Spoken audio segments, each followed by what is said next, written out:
Hey Stephen, how you doing? I'm doing well, thank you.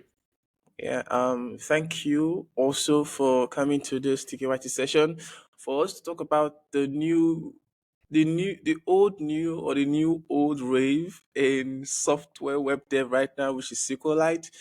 And it is a very interesting topic, especially to me, because I have an ulterior motive because I want to see how I can personally start adapting SQLite. So I am personally invested in this TKYT session. So really, really happy that you're here. They were going to dive into like database stuff, SQLite, and Rails, of course. So yeah. So, but before we get started, can you just introduce yourself? Tell us who you are, what you've been doing, and most importantly, a fun fact about you. Before we go further in this session, I want to give a quick shout out to our sponsor. This TKYT session is brought to you by Onboardbase. Onboardbase automate the collaborative and secure sharing of secrets across your company and code base.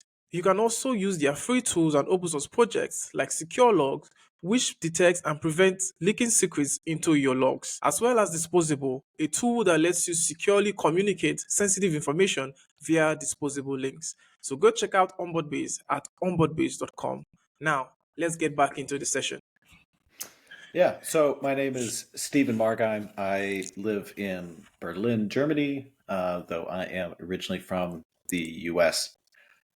I have found myself getting more deeply involved in the open source community surrounding Rails and SQLite in the last year or so, um, primarily coming out of some really positive experiences I had at work with deploying SQLite applications and having to manage them. Let's see, though, a fun fact. Um,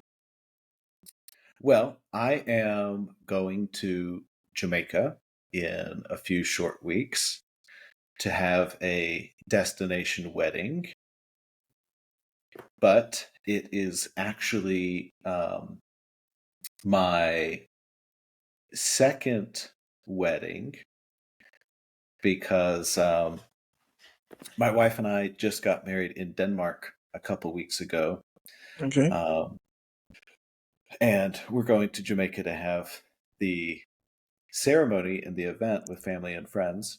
Oh, But it was too difficult to get a marriage license in Germany, as both of us are expats. okay. And it was also too difficult to get a marriage license in Jamaica. So we got a marriage license in Denmark, Mhm. reported it to Germany to have a ceremony in Jamaica with my family Oh, from the US.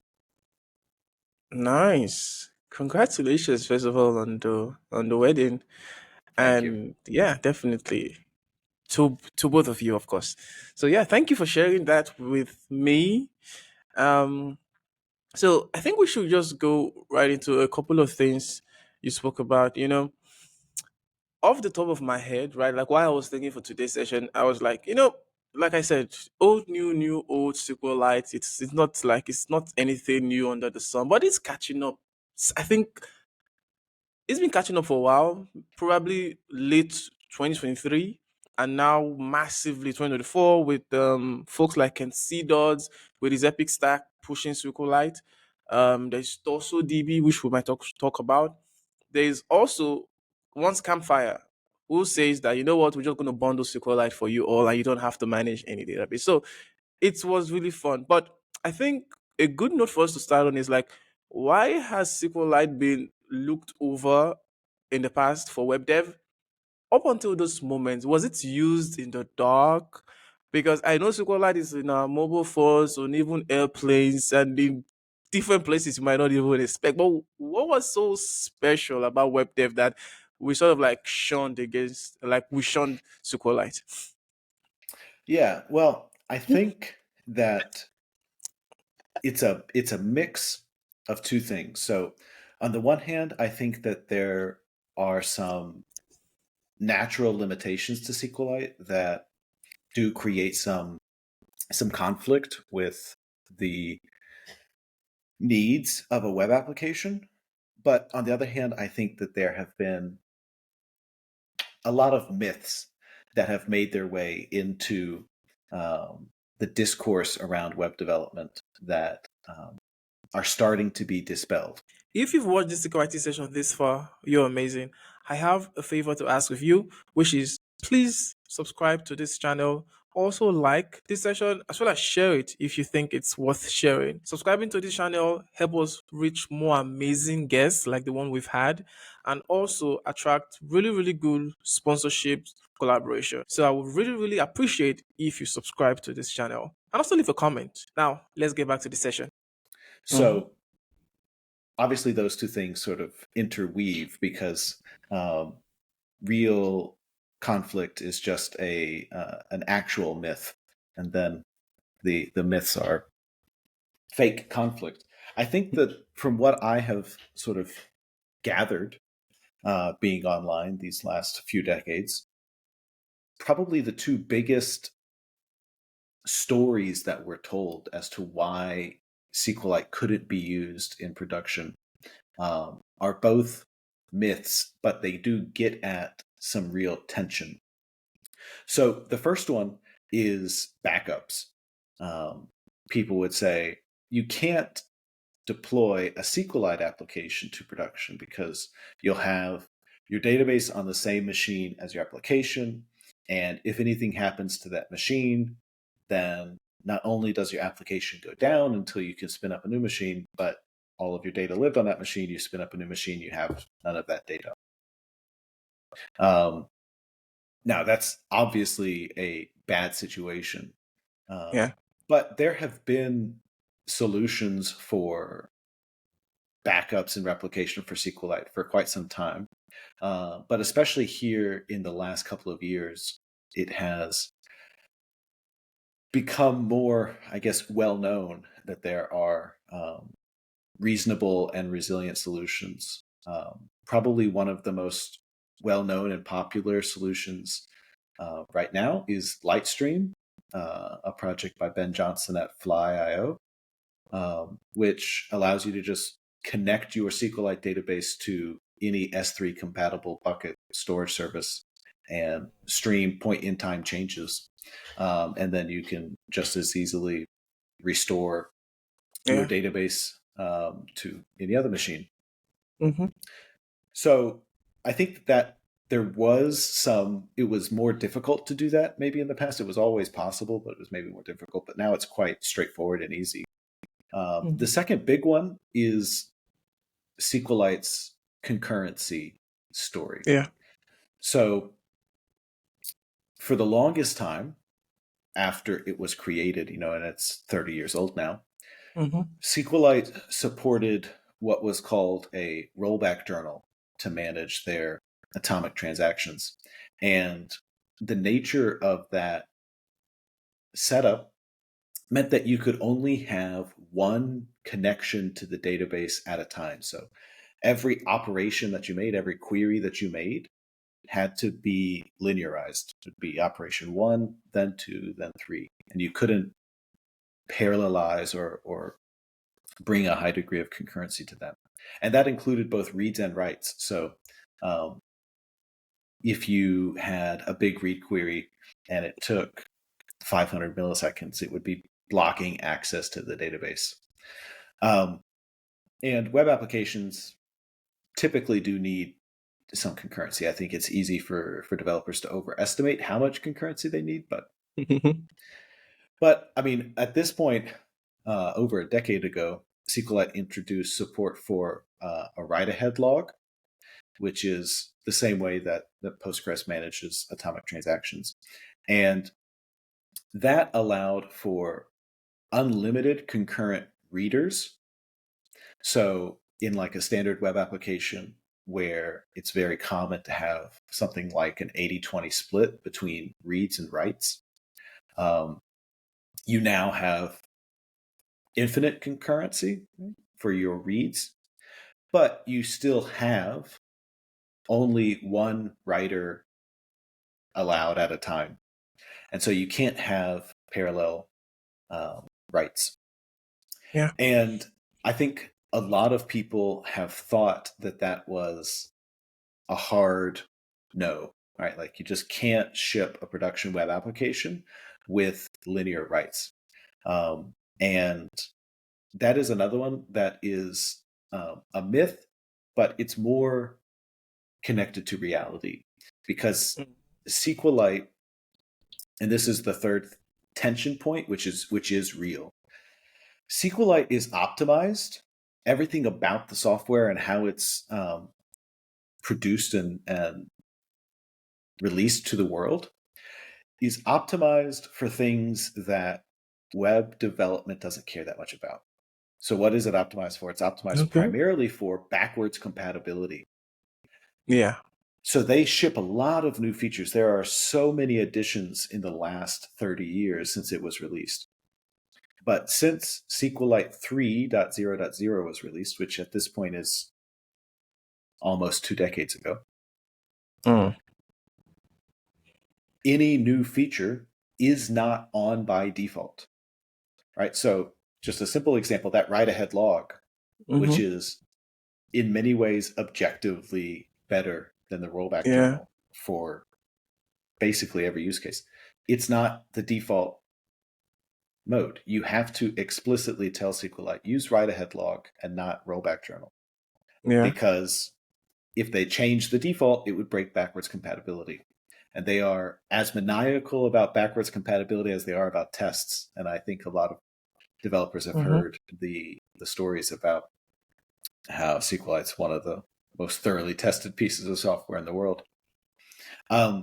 So that focus on backwards compatibility means that it requires configuration to get Mm-hmm. SQLite to do what you need.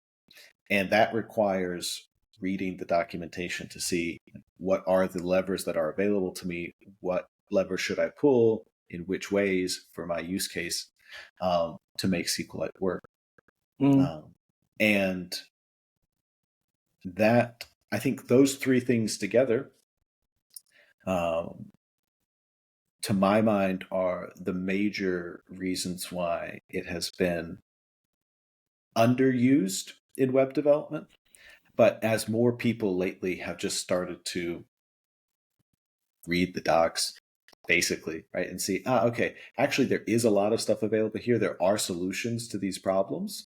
And then baking those solutions into frameworks such Yeah. that one person can figure out the right thing to do, set up the configuration, set up sane defaults, and then everyone who's using that framework, whether it's the Epic web dev stack or it's Rails, right, they can just take those defaults from the framework. And I Mm. think that that's making it a lot more available to more web developers. Yeah. I think so. In reality, every myth is sort of like, even if to like a negligible percentage based on reality, but sometimes it just, disproportionate and it just blow things out of proportion. Oh, this stuff doesn't work. And it will never work for this because Yeah. so at I feel most times these myths were made, for example, with the whole Rails is dead, PHP is dead. It was a snapshot at one point in time where people maybe they just used it and they'd be like, oh, it didn't work 20 years ago for this use case. It's not going to work now. It's just weird. But I tend to see that absolutes mostly from like you getting burnt at a point in time. But I think web dev today has really, really grown. And because the good thing about software is iteration, you can always make them better. You can learn, you can get feedback. And over the years, for 30 years, that is a long time to really, really get some things better and stable and reliable. So I really, really think that SQLite is primed like for really massive web development adoption. I personally am thinking of making it an option in the boring stack as well, because I feel like for certain type of applications with the vast benefit of SQLite, it would be like a no-brainer to just have it in there, especially for cost effectiveness. Like I think we've been discussing this before. It just makes sense. Like for my point of view, like for like a indie hacker, you want to be as cost effective as possible. You don't want to spend too much in database. where you can have something like SQLite actually do a great deal for you. And it also reminds me of the whole file based system, which is something I really like. For example, my CMS, for blogs and docs is Markdown and Git, and I've been using this for years now, and I've not had a reason to like use like a third party CMS, like something hosted somewhere else, because it really works. Right?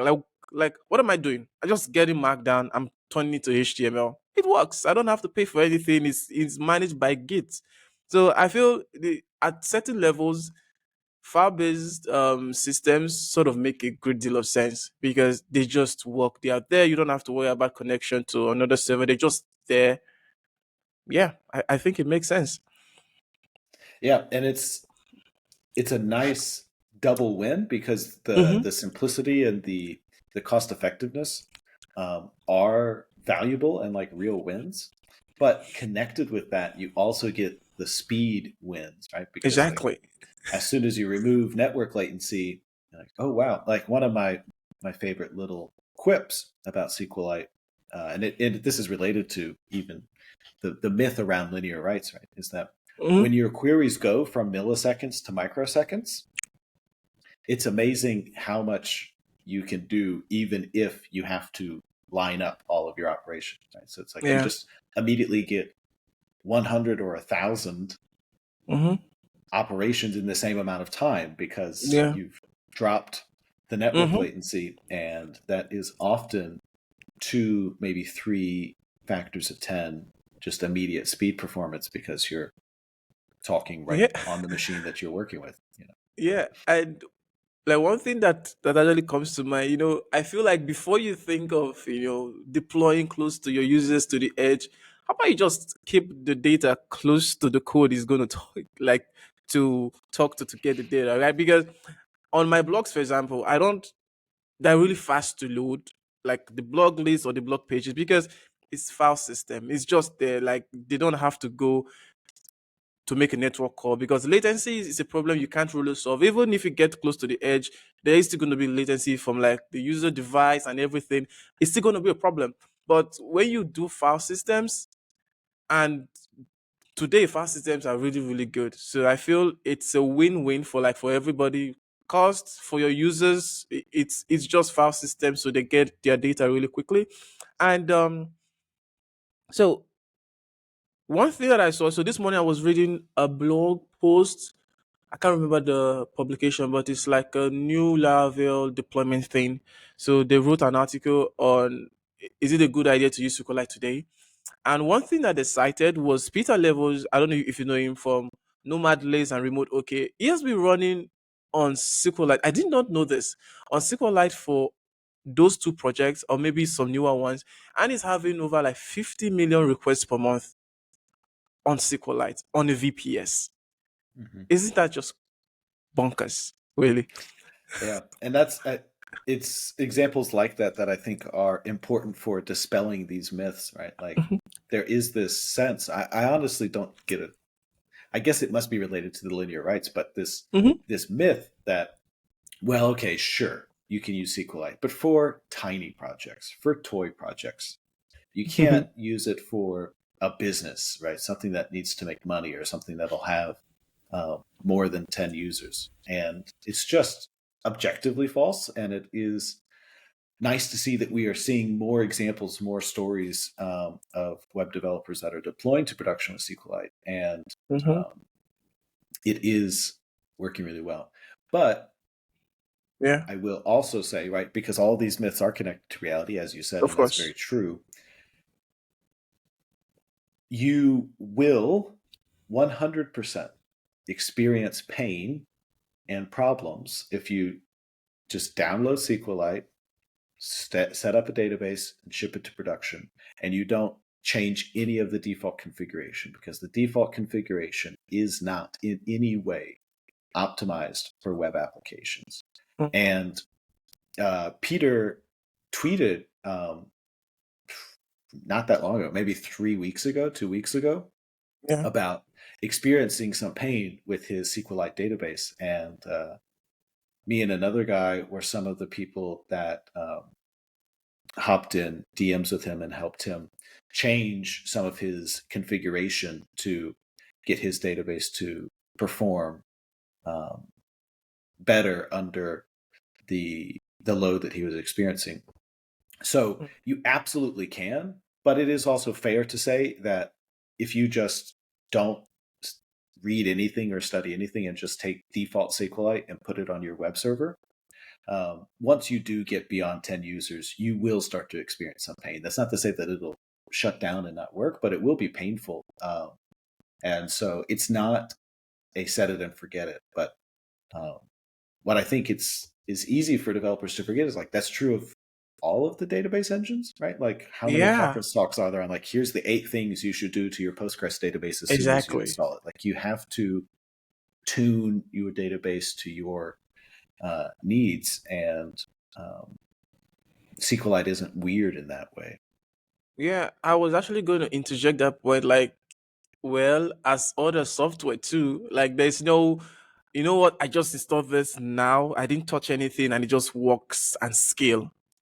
It doesn't happen in software. In fact, if it does, most of us would even have jobs, right? Because most times our jobs is maintenance and tweaking and fine tuning to make sure things work as they should, based on context. Because there is no software maker that can catch all the use cases that you could use something for. All right. So they have to prioritize stuff. Like you said, SQLite was tuned for backward compatibility.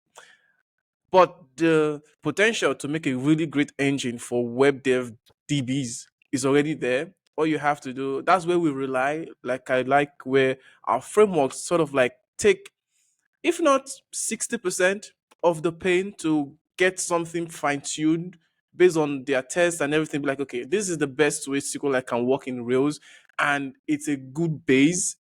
So it's convention over configuration. So these are our opinions. You can roll them back if you want, or but if you stick with this, we can guarantee that at minimum you are 60% all the way there, right? Yeah. Yeah, for sure. So that makes sense. So we've been talking about baselines about this. So we're gonna get into it really, really soon. But y- earlier on you mentioned you've used SQLite in your job. Do you want can you get into like the kind of system like even just at a high level, tell us what the system were to give us like an idea of what you were working on and how you've been using SQLite. Yeah. Yeah. Well, um, to give a little bit of context, Mm-hmm. so I am the engineering manager at my work. So I am not doing software development 90% of the time on a day to day basis. Okay. But the sort of nature of our department is such that the CTO, my boss, and I are basically the R&D department for the department. Okay. And we have built a number of applications over the last couple of years to sort of test the waters for some new business verticals, to build specific solutions for larger customers, things like that. And after doing a couple of them, right, I really quickly realized that there were two key constraints for these kinds of projects. So the first one was that I needed to be able to create the project and get it running quickly and easily. And Rails is super useful for that, right? I've used Rails for a decade. I know Rails well, and Rails is well optimized for getting up and running quickly. But the other big constraint is that I needed to be able to maintain that application with these 30-minute windows between meetings. Right? And so I needed to be able to move very quickly and really understand to go from a bug report to finding the code that was a problem, to fixing the problem, to deploying the fix, to checking the fix in production. I need to be able to do that in 30-minute windows.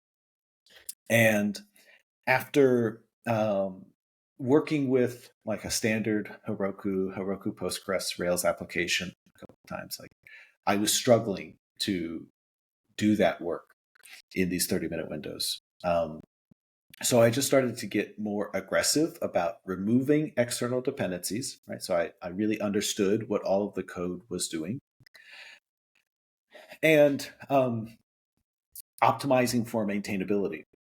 Uh, and so in this sort of like maniacal pursuit of understanding everything that the application is doing so that I can jump in and fix something really quickly, I honestly just tried an experiment at first to say, let me not use a database that's running on a separate server that I didn't deploy. I don't know the details of the server. I don't know the details of the database. It's sort of a little bit of a black box to me. Let me just use Rails as default. Just use SQLite, and I'll go with that. And the very first experience I had with that was really wonderful. Like even just the simplest thing of having a problem and being able to SSH into the production server and SCP the production database down to my local laptop, and then debug the problem with the production data, but in the sandbox of my local environment with a copy of that data, so I could change and mess with anything I wanted, but it wouldn't have any effect. It became really easy for me to debug problems in those 30-minute windows. So I just kept doing it. Right now, we probably have 3 or 4 applications running in production Wow. that are SQLite, but most of them are quite small, and have small usages. But we do have one which is the very first one that I deployed, which is still going, and that business vertical has grown. So the number of users using it has grown. The number of businesses that are relying on it has grown, and it has grown beyond being a research and development project. It is one of the products that we now maintain, like as a department. It's a sibling of all of our other core products. So it's a pretty standard web application, right? It's like it's a business application, right? So it doesn't need web scale. It has, whatever the 200 users that use it. It has 80% reads and 20% writes. Mm-hmm. It is very cruddy. You have businesses fill out forms, and you have business workflows to then allow users to fill out forms, and you connect those two things together and Yeah. generate some value. So it's quite standard in those ways, and that kind of application is a really great fit for SQLite. And then those constraints around ease of deployment, ease of maintainability, were really big wins for me as well, and the primary reason that I have turned to and stuck with SQLite for these projects. Mhm. Yeah, you know, like I like the fact you mentioned a couple of things, deployment and maintainability, especially in the realms of Rails and SQLite. Like I feel oftentimes these things are sort of more real than being super fast, right? Because root devs are going to maintain the project, root devs are going to deploy it. You don't want your tech stack to take so long to deploy or to be a pain for newer hires to really understand what's going on so they can't even maintain it going forward. And the like one thing I want to add, like when you mentioned that your project is small, I think most web applications are small. If we're being honest, there are just a few, like a little percentage of apps that are to like millions of users, right? And you can actually count them, right? So I feel for most apps, it's okay to be small. Like I was just thinking of different applications that I've seen on the web that could actually benefit to just being small and not use Postgres or MySQL for these things. So it's still going all the way back to my blog example where everything is in a file.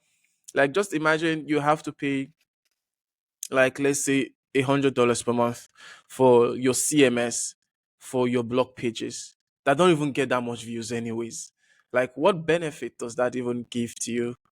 Where you could just use GitOps for free and just, just write your articles and you push to GitHub is live. It's just that kind of feeling that I feel like, at a certain point you need to understand. I think the job is in understanding the problem you're solving and the context, and then you could now fine tune your tech stack, fine tune your framework or whatever to suit you. And it doesn't hurt to be frugal or to be cost effective, and to make sure that you are using the the least input. So least input, maximum output. That's what I always want to go for. So at the very least, what can I use to get the best?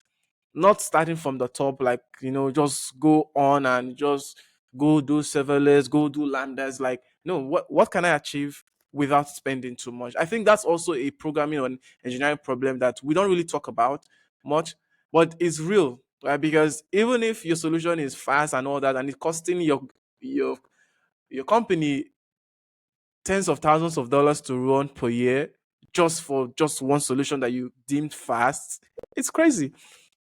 Right. Fast or correct. Like Mm-hmm. I fully agree with you, and I think that it's one of the most important things for developers to really appreciate is that everything is trade-offs, and there is so much value in high leverage, choosing high leverage solutions, right? So that's like the smallest input for the largest output. Mm-hmm. And um, there's I don't know all of the reasons necessarily, but there seems to be such a strong default in developers' minds where they say, for me to do this, I must do it correctly. And their immediate definition of correct is it must be correct today, it must be correct tomorrow, it must be correct a year from now and 10 years from now without me really touching it.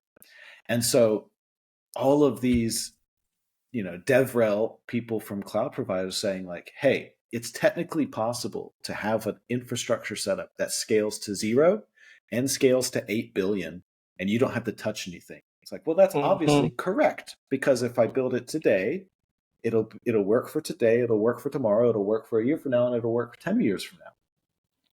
And we just don't take the time to appreciate the amount of complexity, indirection, that comes with a system that can scale to zero and scale to 8 billion. Now, that technology is objectively amazing.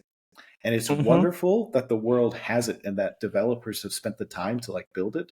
But indeed, for like the vast majority of business web applications that are very cruddy, right? Like you have you I know the max number of users, right? Like I could go in Mm-hmm. and compute like the maximum number of concurrent users I will have for the next year. Um, I don't have the elasticity needs. Yep. So taking on all the complexity of like, okay, let me make sure, because again, if I need to, and this is a great constraint, I think, if you put yourself in the constraint of like, can I debug any problem reasonably in 30 minutes? So like if I use Kubernetes and I use Helm and I'm putting it on Google Cloud and I've Dockerized all of my services and I've put a load balancer between them all and everything. And it's like, and I have this network topology of 10 things that are all orchestrated over Kubernetes. I understand all that. It's like, that's what we do for like our main service at work, right? Like that's the infrastructure we have. I can't debug anything in 30 minutes. I honestly can barely get the repository running on my laptop in 30 minutes, just downloading all the tools. But we don't take the time to really appreciate that cost. And it's like, do you Mm-hmm. need the elasticity of 0 to 8 billion? If you don't take it on. Don't take on all of that burden. Mm-hmm. Yeah, I hear you on that one. Like, I feel most times developers, they're like in real life where you just hot things. I think I'm gonna need that someday. I'm definitely going to need that like in 2 years time. So just skip it. Right. Like, so we just accumulate all this stuff. And in retrospect, we're using 10%. In fact, I'm being generous, maybe 5 or 2% of all the things we've hoarded over the years in terms of technologies and tech stack. Because I feel like the more moving parts you have to a system, the harder it is to maintain and the harder it is to actually move. Right? Because now you have to orchestrate all of the parts in order to do stuff. But when you're getting started, like you're even, I don't think anyone would ever say, you know what, I want our systems to be very hard to start up. Like that's our business goal. Like let it be so hard, it takes you 2 hours to get something running. Nobody wants that, right? So I feel sometimes just going Yagni, like you're not gonna need it, it just sort of helps. So when the pain starts creeping up, that is part of the job. You adjust to circumstances because at that time you actually know what you need. You don't know what you need right now because you're just trying to figure things out. So I feel like delay that gratification of needing something else as much as possible until you need it. In fact, the timeline between now and then is good enough for you to learn enough to know actually what you need. That's just how I think about all this stuff and software. Yeah, strong agree. Yeah, definitely. So I think so. You mentioned that Rails. I'm a big fan of Rails. First of all, Rails inspired sales, which is a framework I've been in love with since say, like 6 years now. But so I said Rails is optimized for making you move really fast, which I've seen, right? Like there was this whole debacle on Twitter where I think Josh from maybe I don't know if you saw it, moved from Next.js React back to Rails, and it was one of the reasons was it's stable for most of our compliance reason. It works and it's well documented and it's 20 years old. I was like, oh wow. Yeah, that is also a factor because it's 20 Hmm. years old. You mean it's stable, it's tried and tested and everything. So if since Rails is all this, right? How will SQLite sort of like enhance Rails applications today, based on what we've been talking about on SQLite and all the benefits, and Rails also being this fine-tuned framework for making web dev move really quickly to build their web software? Yeah, so Rails has this interesting twin goals, um, Okay. and like these two strands to its DNA that I think make it very unique. So the one strand, right, is that it is an extracted framework, right? Mm. The things that are the hearts, there are many of them. The hearts of Rails come from real solutions to real problems experienced by real businesses. So whether it's 37 Signals and Basecamp, whether it's GitHub, whether it's Shopify, these are the big three. They are running real businesses and they need to solve real problems, and they extract those solutions, they generalize and extract them down into Rails. So that makes it a very um, pragmatic framework for really large teams and large businesses that are working on the web at scale. But the other strand of its DNA is that it is the one person framework. It is consciously, intentionally optimized to allow a single developer to build a business, right? To give you everything that you need to go from hello world to IPO. This is the new tagline on the website. Um, SQLite is, I believe, a really powerful accelerant to the one person framework because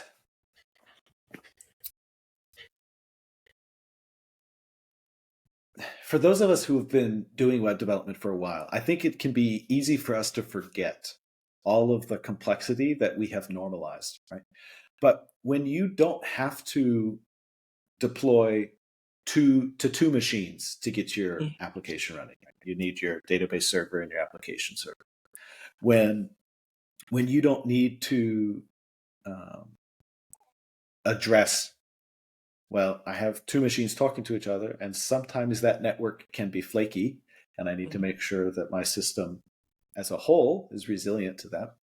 When you don't have to um, learn and understand the complexity of like a network topology, right? Like I have a single system, but that single system is actually deployed to multiple different machines, and those machines are connected. Like I have this machine on this port talking to that machine on that port, and these two ports are private and secure. But then this machine is a machine that's on the internet, and this one port is my one port that's public to the internet. But none of these ports, like what are ports? What are Mhm. machines? Like this is a lot of stuff, and we haven't Yeah. even gotten into like load balancers.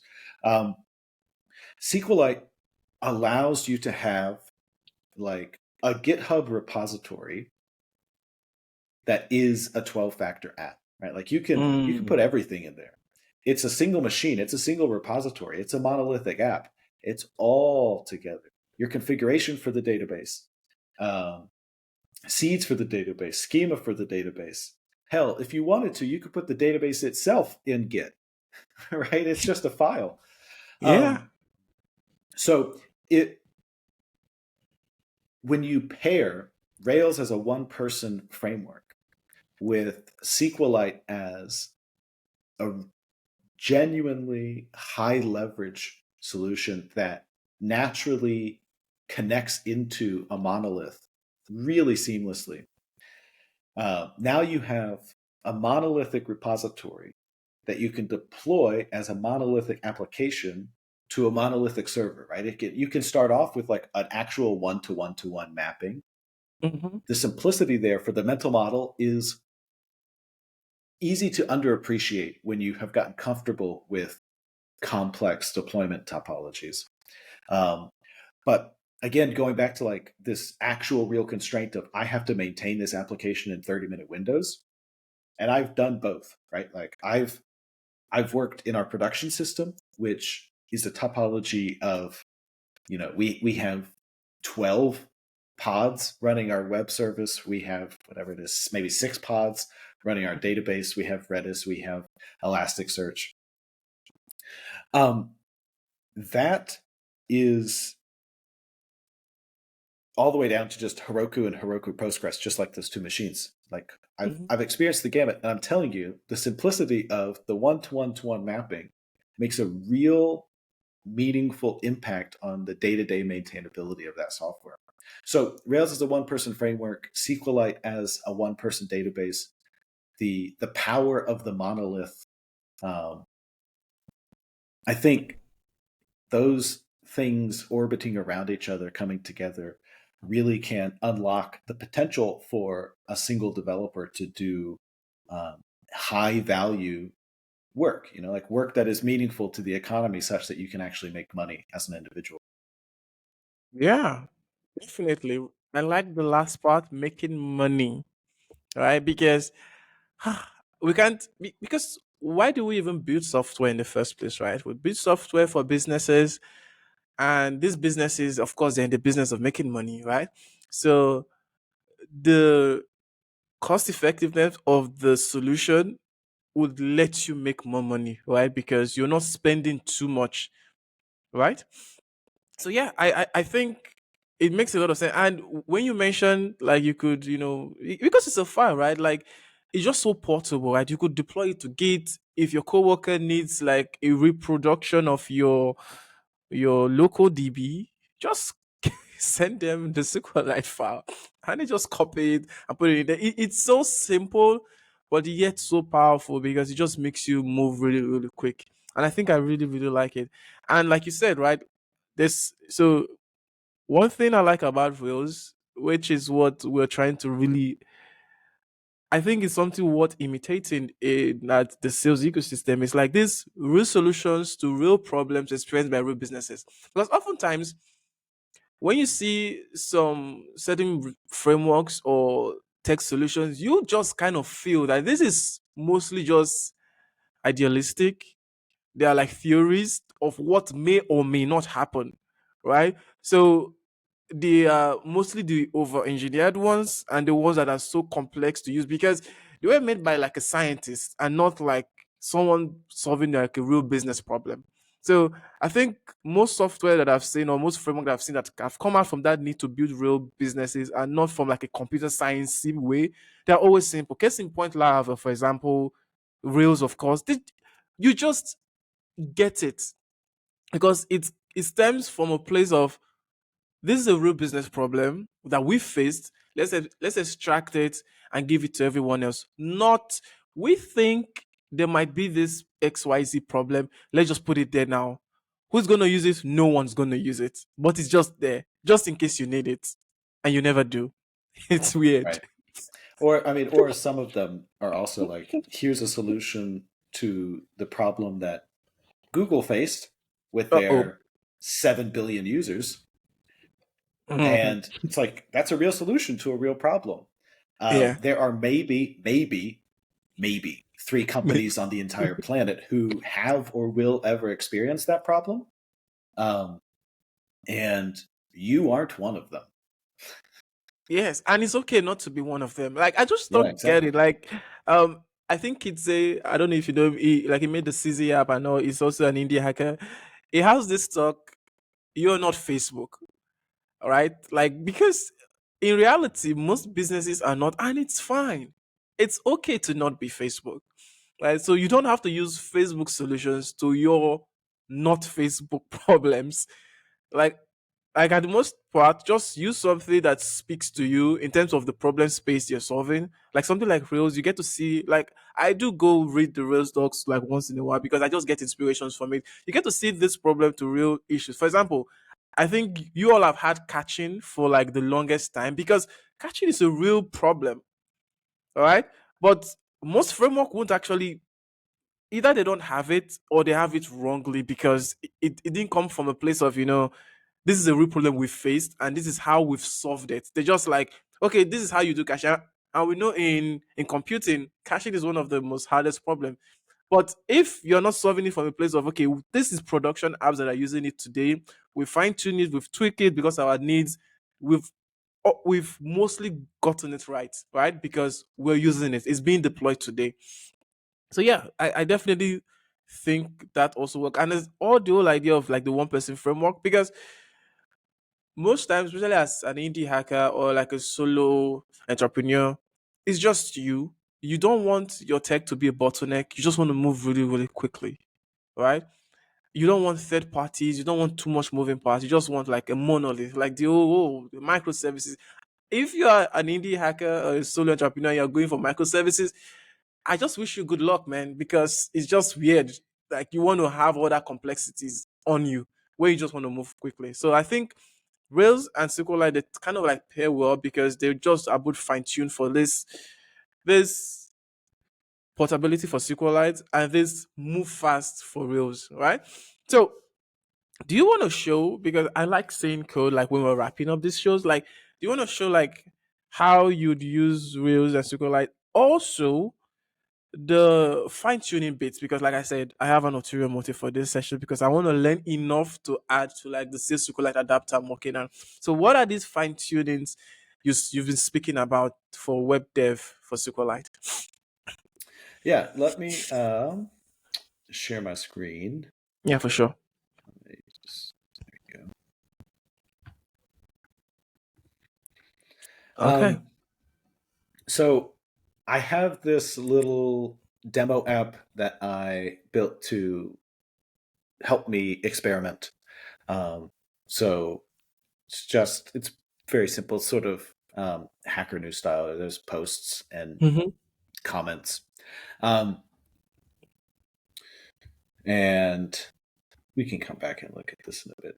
Yeah, for It's a sure. pretty standard Rails application. Let me just pull up the schema. Right, so we've got Y- posts that belong to a user. can you zoom in a little bit? Oh yeah, Just good reminder. two. Here we Yeah, go. yeah. Awesome. You've got posts that belong to a user. You've got comments that belong to a post and a user. You've got users that have sessions. Super Mm-hmm. minimal and straightforward. Yeah. This is running. Let's look at the gem file. Yeah, on Rails 7.1.2. Mm-hmm. Um, so let's start with like some of these defaults. So I'm actually going to pull up. Let's go to the Rails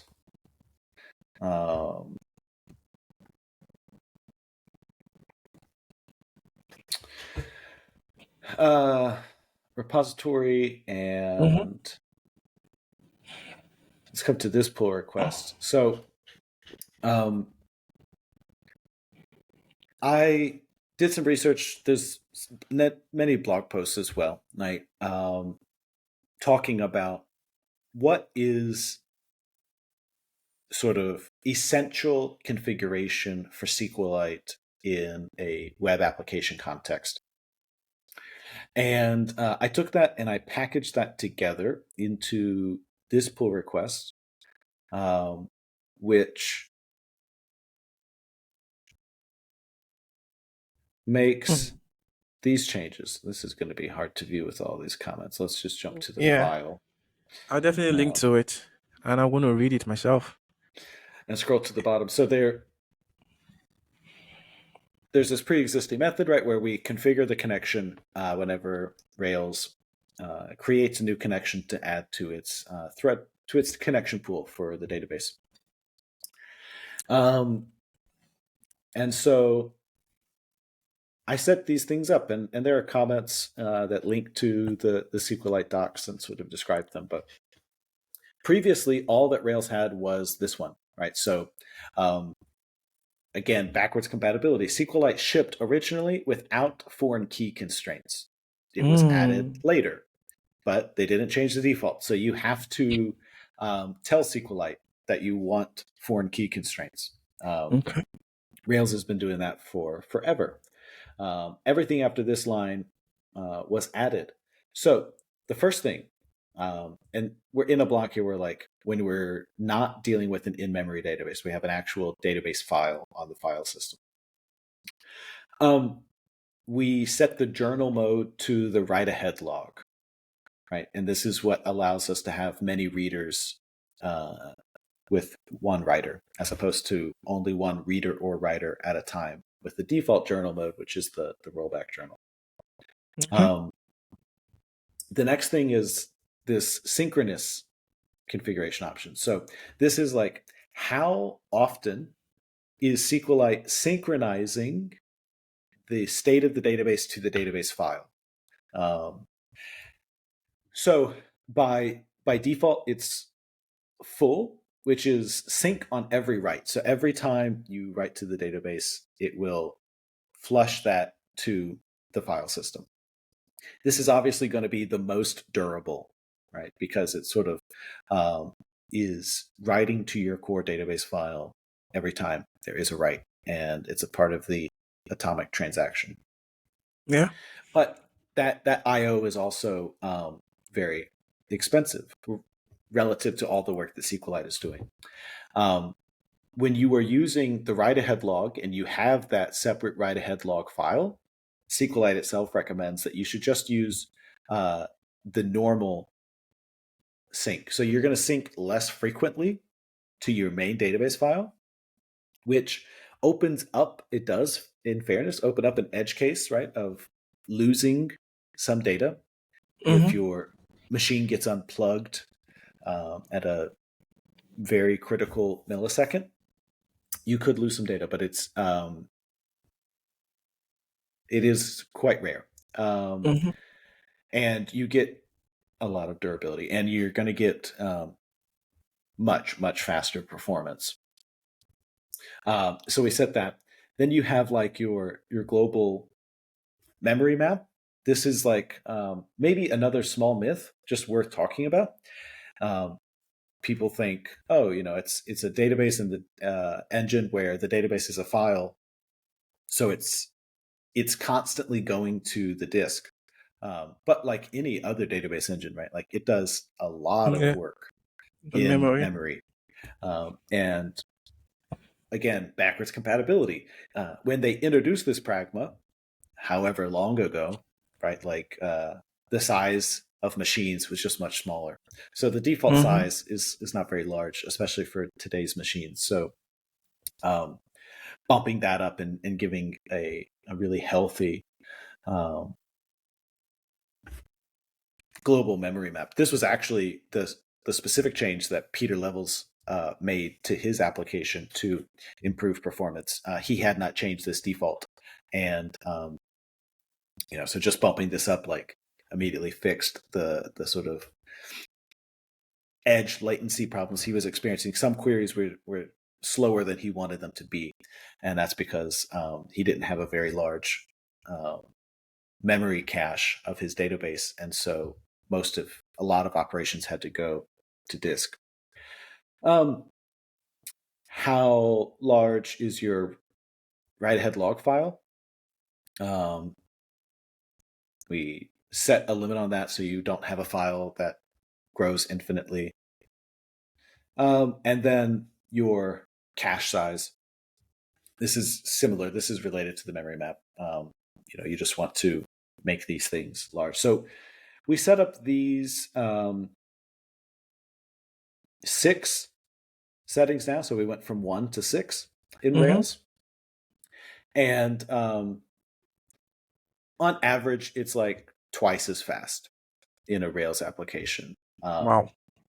With these defaults. But let me come over here, and I want to jump into like the major myth around concurrency, and I want to talk about like the major changes that need to be made. So in this little demo, to allow me to do some benchmarking as I'm doing my experiments, I built this benchmarking controller, which just distributes some standard CRUD operations in these different distributions: a read-heavy distribution, a write-heavy distribution, and a balanced distribution. So we can create a post, create a comment, destroy a post, destroy a comment, show a post, show all of the posts, show a comment. Right, very standard CRUD operations. And I've got these 3 different distributions of them. And I use this with a simple CLI tool called Hey to do some basic load testing. And I want to demonstrate like one of the real pain points that you will experience. So I have the application running over here. I'm running it in production mode with 10 concurrent workers, and each of these workers is going to have 3 threads. So, and this is what it would be if I were running on my, if I had like my machine specs as my server specs in production. That's what we would have. And I'm just going to hit the balanced endpoint with 10 concurrent requests over the course of 5 seconds. And let's see what happens. Okay. What's this Hey benchmarking tool? Yeah, this is that an alias? Nope, it's oh wow. This HTTP load generator AB replacement. It's simple, but it gets the job done. Nice. And I need to actually restart my server. That's going to be from an old setup. So ignore that. Okay. Let's run it now. Yeah. So what do we see? We see, okay, yeah, this is respectable. 800 requests per second. Our distribution, even our slowest times, not too bad. 99th, not too bad, right? You're scrolling down, things look really good until you come down here, status code distribution. So 200s are going to be like reads, creates, destroys. But we've got 543 500s. Yeah, And if we timeouts and come stuff. over to our logs, we're going to see those errors. We get back busy exceptions. The database is locked. Mm. So what is happening here? Why are we getting errors? And I've got a blog post about this. I can share that as well. So I won't go into like super depth, but there are two interrelated issues that we need to solve for this. So let me just start though by making sure to clearly explain what is happening here. So SQLite only allows for one write operation at a time. And so when you have your web application talking to your database concurrently, right? So you have a connection pool. And in our case, right, we have 10 different workers, and each of them have 3 threads. So let's just say that we have 30 different database connections. If one connection begins writing to the database, and while it is still writing to the database, a second connection comes in and attempts to start writing to the database, SQLite will say, hey, hold on. And you can configure SQLite to say, hey, I don't want to immediately throw an error, right? Like I want you to try to reconnect. But as we know, right, you always want to set a maximum timeout there so that it doesn't go indefinitely. So you can set like a timeout. This is for 5 seconds. In Rails world and in most worlds, for most frameworks, that is connecting to the busy timeout interface that SQLite supports, which is a pretty straightforward algorithm that SQLite provides to say, whenever it gets a busy response, it will try to reconnect with a sort of a back off algorithm. So it'll try 1 millisecond later. And then if it's still busy, it'll try 2 milliseconds later. And if it's still busy, it'll try 5 milliseconds later, and so forth and so on until you get to 100 milliseconds. Then it'll just keep retrying every 100 milliseconds until you get to the timeout, right? So 5,000 milliseconds in our case. And if it's still busy after 5,000 milliseconds, it will throw the exception, right? And Okay. say, okay, can't connect. This is all fine and good, and this is a really useful mechanism. The problem that we have in Rails is that our Ruby to SQLite connection, right? SQLite is a C library. It's all written in C and executes in C. Does not release Ruby's global VM lock. So when the Ruby connection tries to hit the database and the database says, I'm busy, SQLite, right, the database, will then start running that busy timeout Mm. process, right?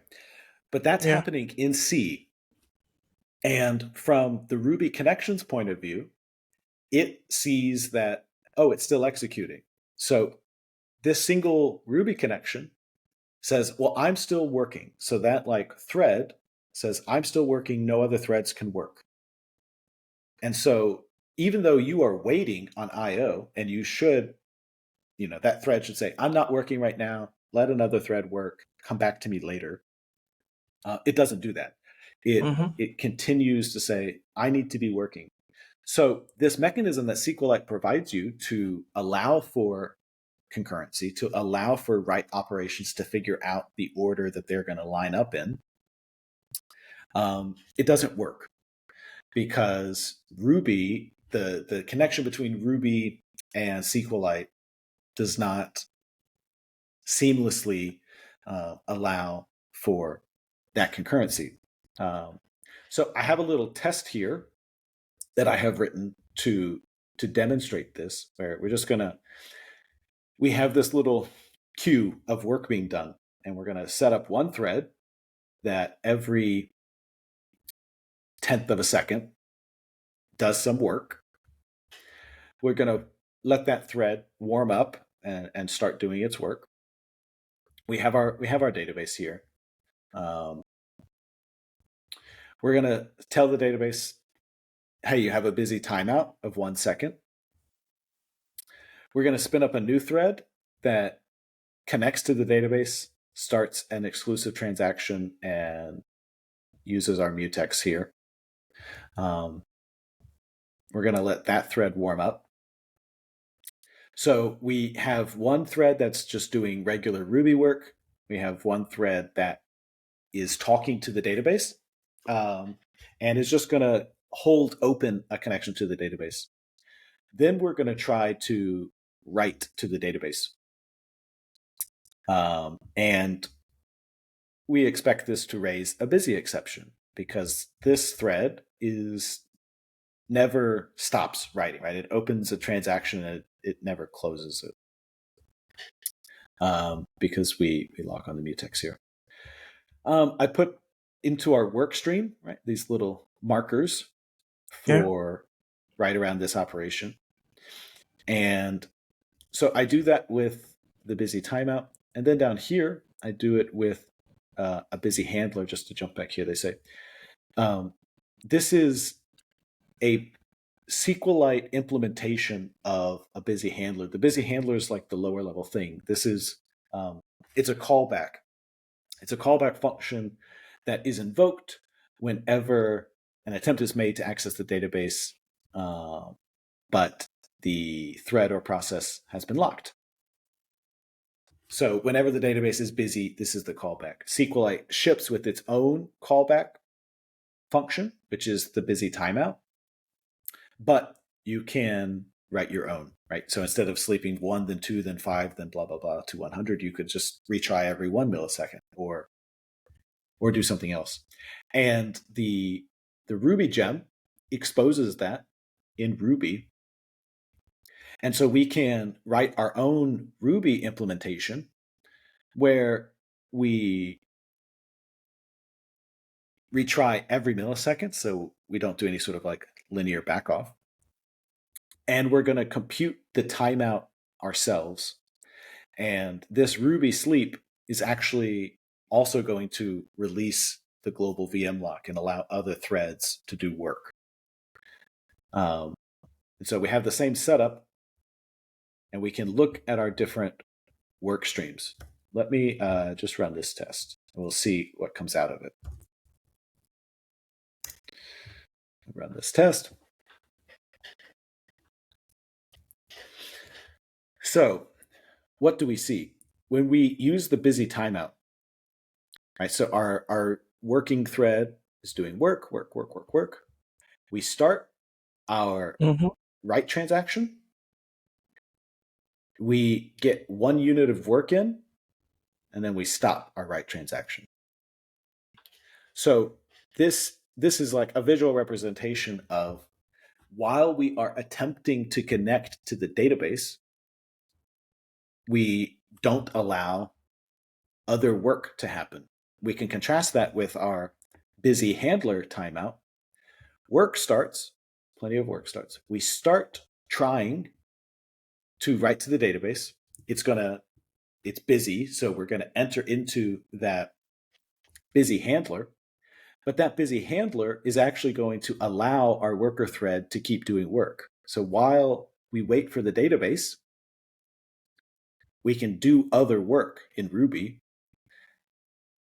And then after our timeout is reached and we throw the exception, right? It took too long. Then we come back here. So 1 unit of Ruby work versus 1, 2, 3, 4, 5, 6, 7, 8, 9, 10, right? 10. And we waited for 1 second. That was our timeout. So this is just like a demonstration of the problem and how to solve it.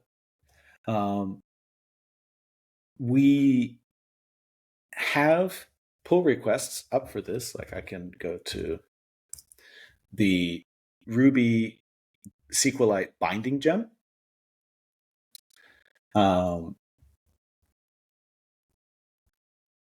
This is in the Ruby gem.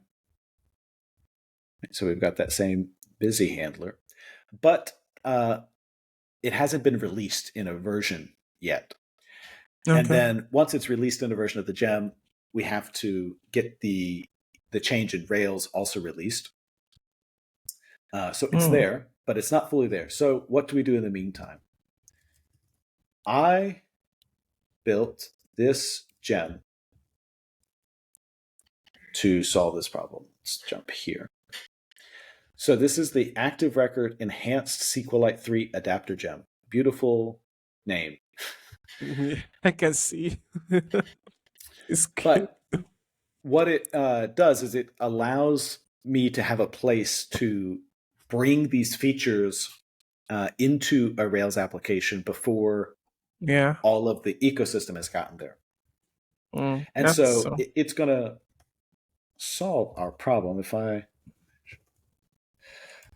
bundle add, so if I install this gem into my project, it is set up to like automatically activate.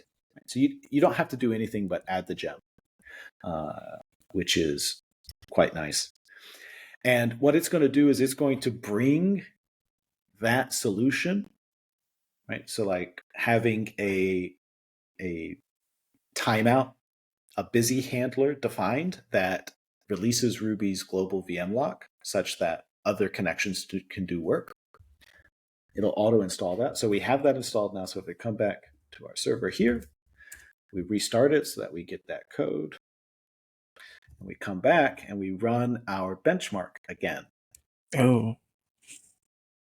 So exact same benchmark.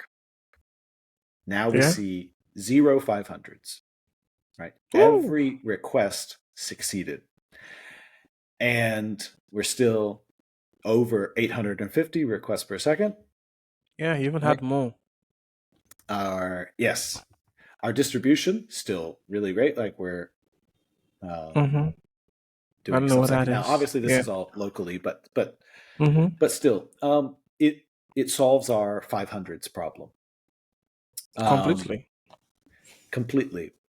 There is a second problem that occurs, which the gem also solves. I won't go as deeply into it, but just to pull up. We go here. The SQLite documentation does talk about it. SQLite transactions have this concept of transaction modes. And it is important that if you are starting a transaction that right, like you've written all the SQL, that transaction includes at least one write operation. You should declare that transaction as an immediate transaction. And what that is going to do is it's going to attempt to acquire the write lock that SQLite has at the start of your transaction. Because by default, what SQLite does is, if you just use like the begin keyword, SQLite isn't going to attempt to acquire the write lock until it sees a write operation, right? So like maybe have it insert inside of your transaction. And if your database is busy, right, so some other connection has the write lock at the moment that write operation inside of this transaction is attempted, because you're inside of a transaction, SQLite can't safely enter into that retry loop. Okay. So when you're inside of a transaction, it doesn't matter if you have a busy handler or a busy timeout defined. It's going to immediately throw an exception.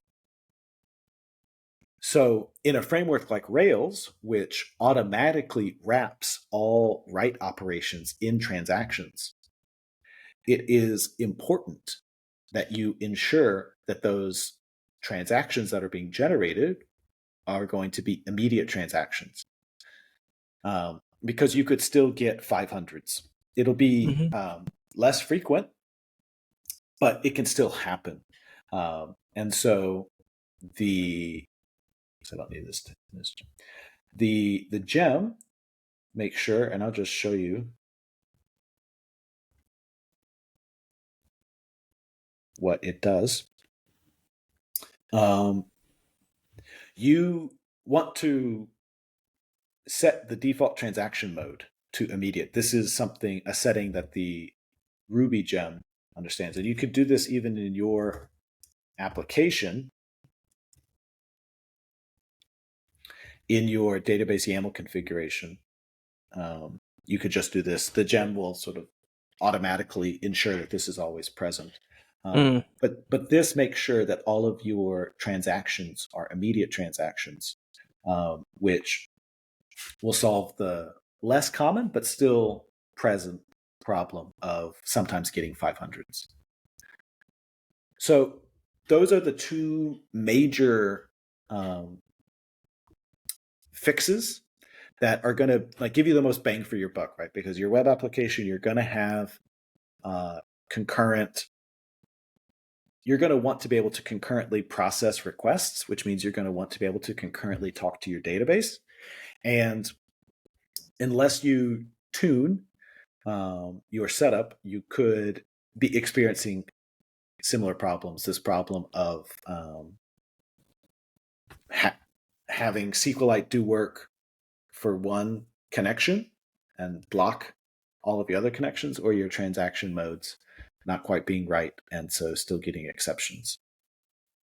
Nice. Wow. That's amazing, really. And I really like the details of how you understood like how SQLite works under the hood for this kind of things. And I am just so gonna love this portion of this TKYT session for when I'm building sales SQLite, really. So, yeah, thank you. Yeah, and I'll be sure to share the links to the blog posts. So I've Mm-hmm. got this blog, and Mm-hmm. scroll down to SQLite. Mm. But Yeah. there are a lot of posts on SQLite, but the ones about improving concurrency Mm-hmm. goes in detail into these two Yeah. problems and what the problems are and how to solve them in a Ruby and Rails context. And yeah, I'll be sure to share the link so Yeah, that you definitely. can read I that, was and others as well. Yeah, definitely. I also added to the description of this session so other people, other Rails developers can, go have at it. Or even because, we could, even us not writing Rails can also learn from all this. So yeah, thank you, Steven. This was really, really good. And I think for most Rails developers, they would definitely benefit from like your gem add-on, and also when your PL it gets pushed, like a new release is made for the official gem. Awesome. Yeah, I think we could stop sharing now and just close up here because this has been amazing. I learned a ton because, of course, my selfish reason was definitely um valid, and I've learned a great deal.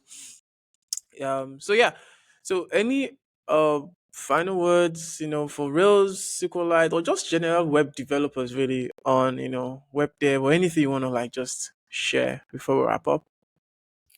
Well, I guess the only thing I would say, which is echoing what Adam Watham from Tailwind would say, or what Carson Gross from HTMX would say, I feel like this is a growing sort of anthem in web development.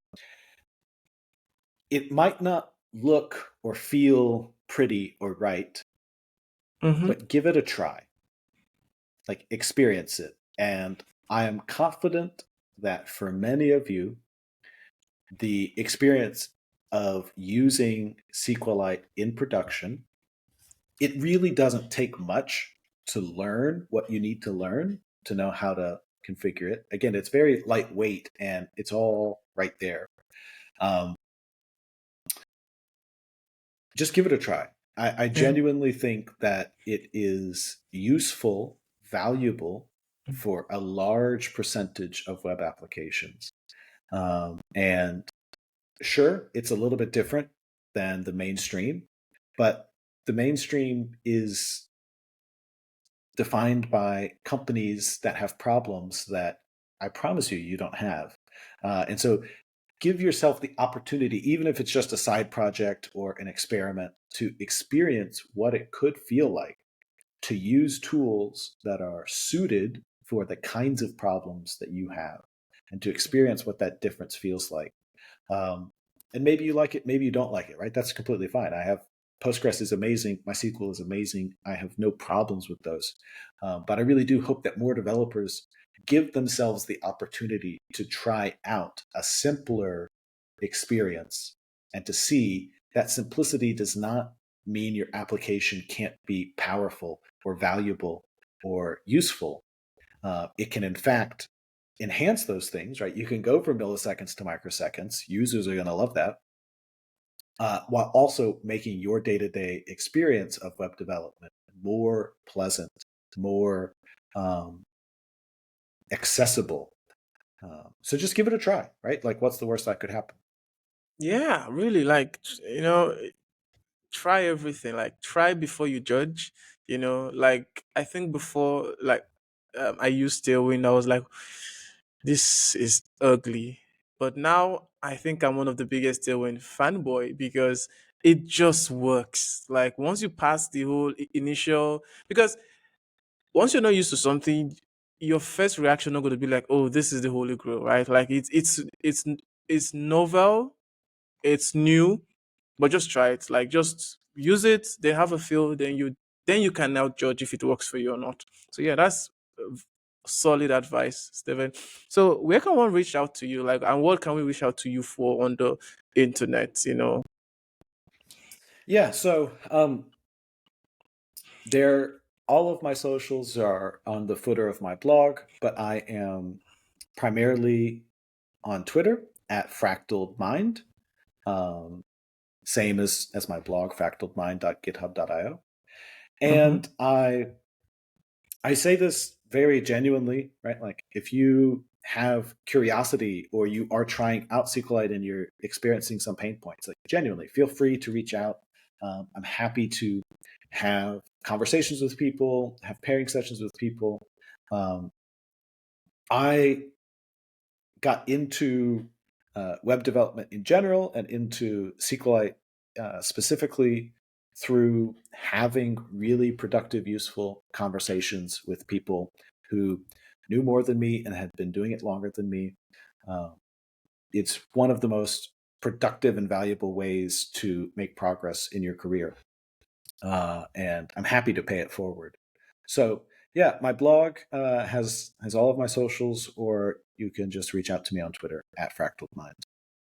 Yeah, awesome. Thank you so much. And yeah, finally, is there anything you want to plug? Like, for being a guest here, you get to like plug anything, like any call to action, whatever, just plug away.